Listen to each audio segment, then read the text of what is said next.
question then. All right, you're excused, sir. Thank you. ma'am. Next witness, Your Honor, to come with calls Detective Smith. Detective Smith, if you'll have a seat in the Yes, ma'am. witness chair, please. Thank you.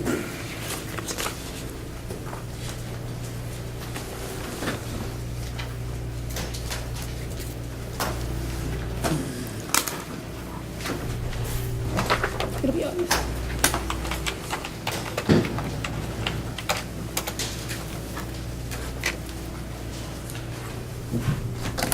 Do you swear or affirm the testimony you're about to give will be the truth, so help you God? I do.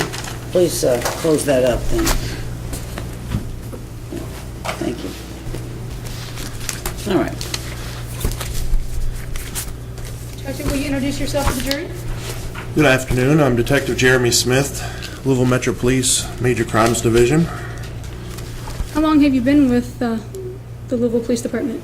Just over 7 years. And what are your duties?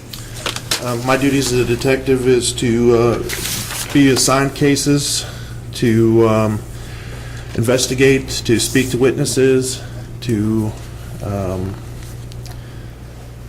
take witness statements, take out warrants, determine if a report that is taken is a crime or is not a crime,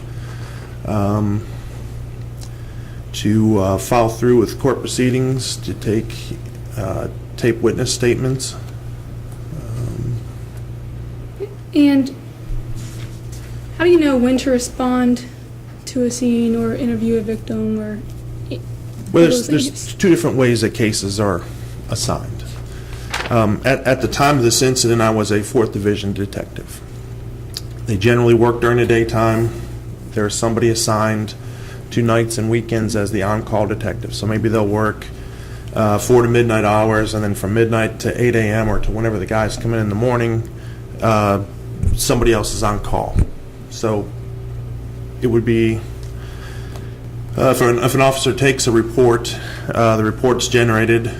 Depending on what the nature of the report is, it would get to the detective 2, 3, 4 days later, whatever.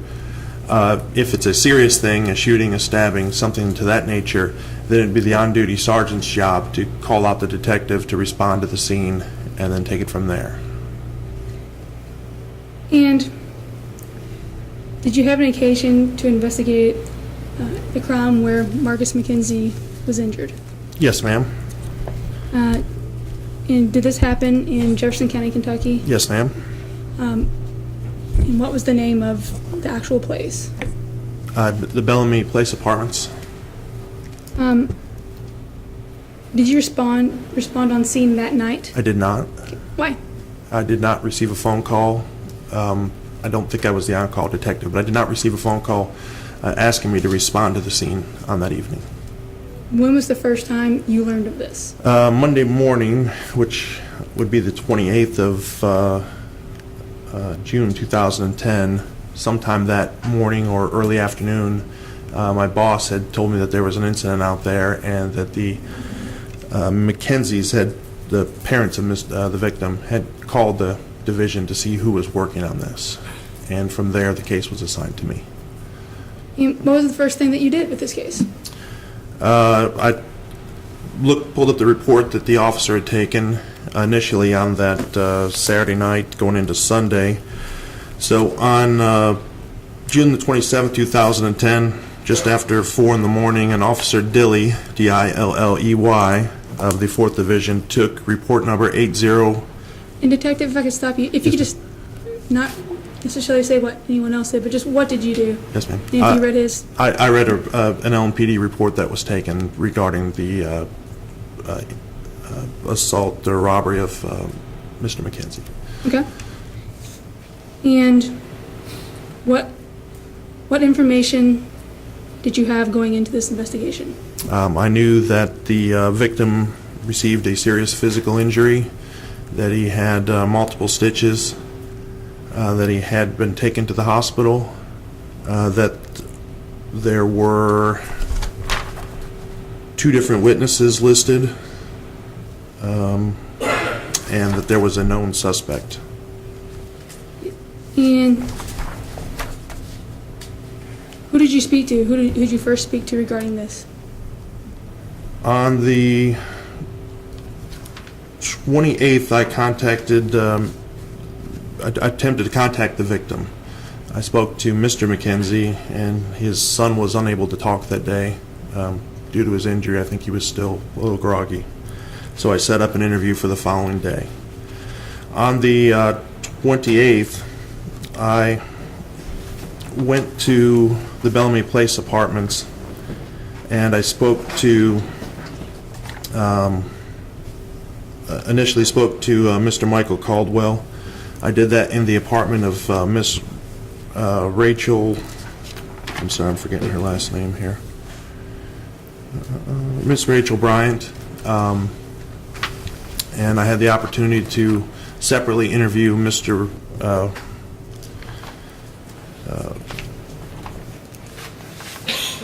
Mr. Caldwell and Miss Bryant. Okay. And let's first go with Rachel Bryant. Was Rachel Bryant able to provide you a description? Yes, ma'am. And was Michael Caldwell able to provide you a description? A partial description, yes.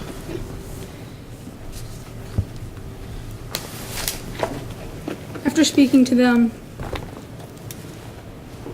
and pulling together all the other information you have from your investigation, what information did you have as far as who did this? From the eyewitness statements from Miss Bryant, from the eyewitness statement of...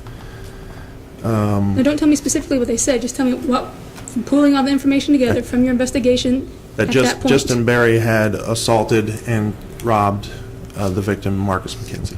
Okay. And is there a tip line or any way someone could have provided information if they had it and didn't know who to get a hold of? There's multiple ways. One of them is 574 LMPD. That's available 24 hours. If you file a complaint with the 574 LMPD, it will be typed up, generated, and they will do their best to get it to the detectives in the area or the specific detective that is handling that case. Okay.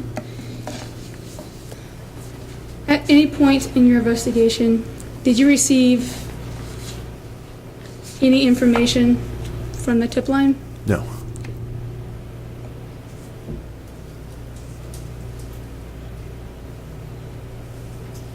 Aside from the people that you've already mentioned,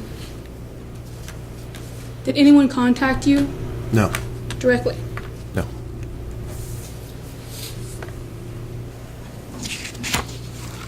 Now, were you able to determine at any point if there was more than one person that was there on the scene?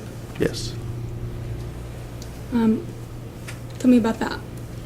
From my interview with Miss Bryant, she was able to identify by name Zach Brooks and Austin Berry. And was there any other indication that there were other people there? There was an indication of another unknown black male that seemed to be with them at the time of this incident. Okay.